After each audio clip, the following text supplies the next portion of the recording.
Arco 1964 here. It's a review of Day 1 Cheltenham Festival 2026. I've done these before. I've started all going through all the steward reports for the races and then gone to races themselves. I might want to switch it bit here and actually go for steward report in each race and then go for the race and then go for the next race straight afterwards. And the main thing here was the inquiry after the confound hurdle, and I'm a little surprised here. I could have won. I don't think everyone would lose the race. I thought it was very unlikely. Last disqualifications, that's 1994. A similar-ish sort of thing with Avaranson, it's called into Menelad, I think, or Menelaman, I can't remember who it was. And Barcelona ended up winning the race. In fact, the Barcelona don't know she was interfered with, but the Avaranson actually caused interference affecting everyone else, and Barcelona just ended up second and actually got the race. That Pizarro was maybe lucky in the bumper. So no, never one disqualified. It just means that I'm not convinced here that it was saying the interference here was accidental. I'm not convinced of that. I think they could have made a mistake there. I don't think the result, but the steward's basically saying that the old Park Star moved away from the whip, hit My Daddy Paddy towards Silver Glory, made it into contact the well, and then moved back into My Daddy Paddy. I'm not convinced about that. I think Nicholas riding was a bit less. I don't mind him as a jockey, but I think that was a mistake, and I think he may not get a couple of days suspension. Race itself, well, it was a win for me. As you know, I'll put my selections up on here. Well, good start. If only it ended at that point, it would have been fine.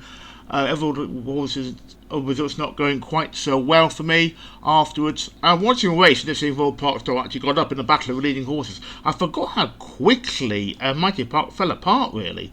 He suddenly weakened very quickly. Maybe he might be more suited to Aintree and maybe a sharper track, I don't know. Just clearly something went badly wrong for him very, very quickly indeed when it was looked like he was still going to be involved in the race. So I'm going a little lucky, maybe second of My Daddy Paddy, and Kill was running, and Talk for Talk, a bit disappointing in that race. The Arco Wildcard Geese, jumping's name of the game, and both Cutback de Boers and My Horse Lamba both made mistakes at one time. Lambert second last, Cutback de Boers at the last. Lambert yet again, I have to admit, forgot he was the 5 when they backed him. I don't know why I forgot him, because he won 12th last year. Well, I see him second or 12th last year to Ponybus, of course.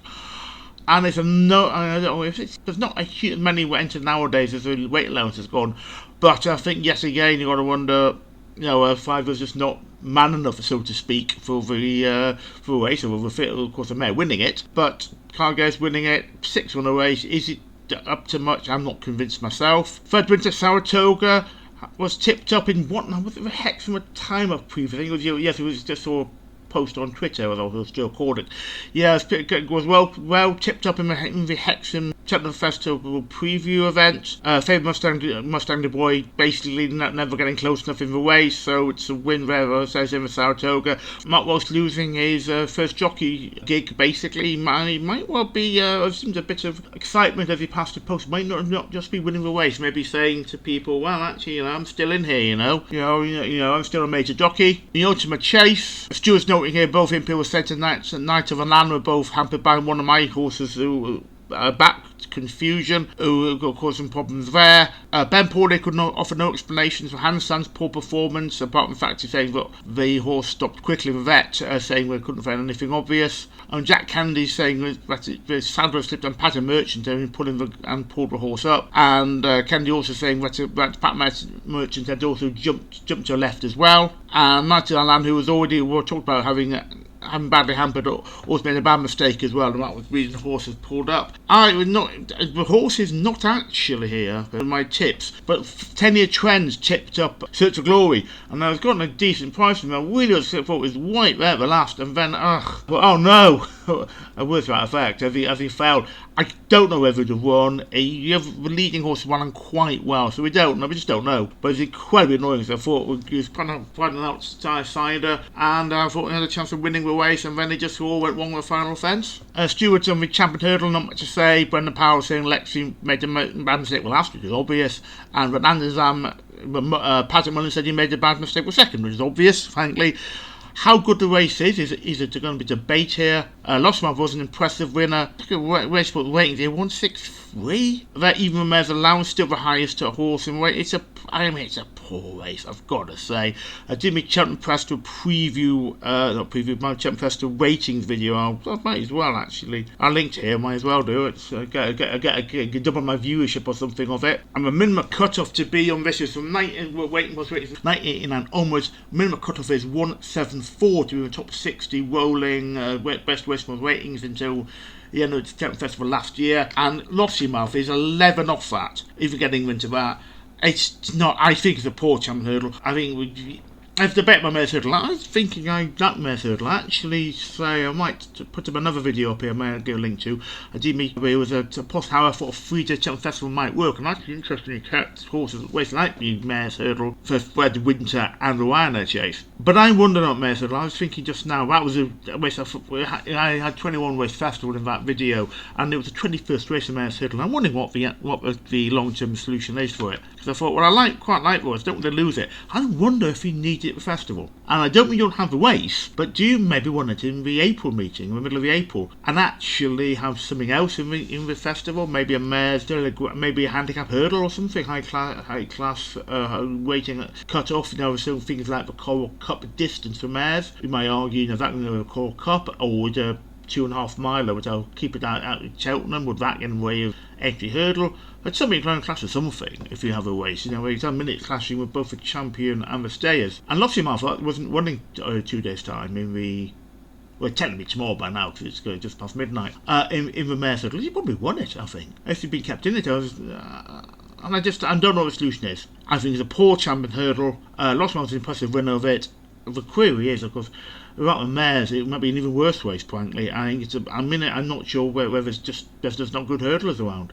Constitution Hill correctly, in my view, not jumping up going over hurdles again. I think we've got maybe Constitution Hill, and to an extent the State and Manor, maybe we're papering over cracks in national racing over hurdles, because it's been a few years since I had a top quality win. Hurstcurtle was a good mare, but it's now sort of a bit of a famine at the top of hurdles. I mean, the race was Plate, is that? No, the Plate, I still prefer the male named Miami of Fleet. I can't remember if that was run on this day previously. I know yours always was the Wednesday and the Thursday at Cheltenham Festival, and I know it's some ways to be switched around. So I know Grand Annual was at some point. I think did that come to the Tuesday? I'm not sure. Anyway, Madero, well supported, easy win, very impressive indeed. First win since in actually 2 years since a winner at the Dublin Racing Festival 2 mile 1, a listed race. So still a good horse, slightly down the weight, but I mean it's just a very impressive win. See if that goes from there. It was close and slightly like that. It was off for basically a year until winning a good race at Casper Chase at Wetherby, happening back in December 24. Could be second in December Gold Cup. Interesting with stewards here, and it was with BHA saying something in reference why one advanced flag operator seemed to be slow to drop his flag and clear the track. I noticed it myself. I was watching, thinking. There's a very funny video of I think this as well may as well do. Of a French race where horses are split into 2 different ways. And I can't be sorry, I should remember the commentator is right, laughing as saying, well, it was one person who's had to duck out the way. You say, well, it must be other horses should be going, well, probably one's going the right direction, and if that's the case. But yeah, I thought the guy was jumping out the way a bit late. I forgot all about it. Just saying things like Riverwise jumped badly hampered number of horses, bought one and also brought down Guard Your Dreams, and a few other things there basically which caused problems, including one of my horses risking the ground. But I mean, I don't solely about maybe the greatest difference. And again, there's a lot of things about argy-bargy, not deliberate, just horses running into each other, but saying, so there's no issues with any of those. Down memory lane, it was pulled up saying that Jack Kennedy was hampered at the first, and basically that was the end of his chances, and horses hanging around the place. And I just noticed, yes indeed, it was one of my horses I backed to the outsiders. I had picked a small wound up apparently, and so dropped away quite quickly, and I looked at now realizing that maybe why that was. I mean, he was outsider anyway, to be fair, but maybe a bit there. But National Challenge Cup, I still think it should be back to its old sort of thing. Certainly, I don't understand why amateurs are taking it. It wasn't still an amateur only race. Danny Gilligan, why the will do, gets a 1-day ban for not basically following instructions. And also that Cornerstone Walsh was caused a bit of interference and he's suspended for 2 days. And a couple of horses, Koza Blue, Newton Tornado, both just sort of saying jumped poorly.